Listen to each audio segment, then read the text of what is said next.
Nostalgia is such an interesting thing to me because so many people place it in different categories. Nostalgia for me definitely brings me back to when I was younger, when I didn't ache, before I had responsibilities, before I had a full-time job. It's like a microwave. You're reheating leftovers. Nostalgia is the leftovers. You remember it being so good, it was such a great meal, but it's never going to be as good as it was when you first had the meal.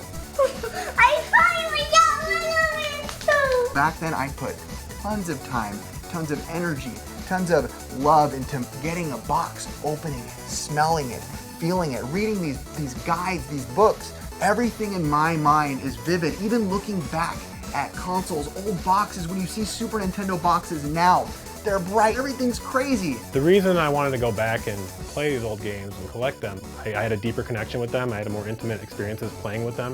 I thought they were just more well-made games, like core gameplay. You start to connect certain games with certain people you played them with back in the day, like your friend down the block. Physical media is something that I think is kind of dying away a little bit. You know, you see these streamers and people that are playing games, there's barely anything on the table, and you know, everyone kind of thinks of like a retro gamer or a collector as messy almost. For somebody who's a collector, I want to collect the physical media, like I want to have the case with the game inside of it so I can just, you know, hug it and hold it. What do we care about, right? We care about pop culture, especially in America. Like, it's so American. It's Americana. Like, having physical products, you know, it was capitalism. I mean, 70s, 80s, 90s, think of how many toys came out, how many actual physical products. And us now trying to actually get that stuff back is a representation of preserving culture. Preserving the culture that matters to us, the culture that we grew up with. I've seen collecting destroy people. There's a dark side where it can interrupt relationships.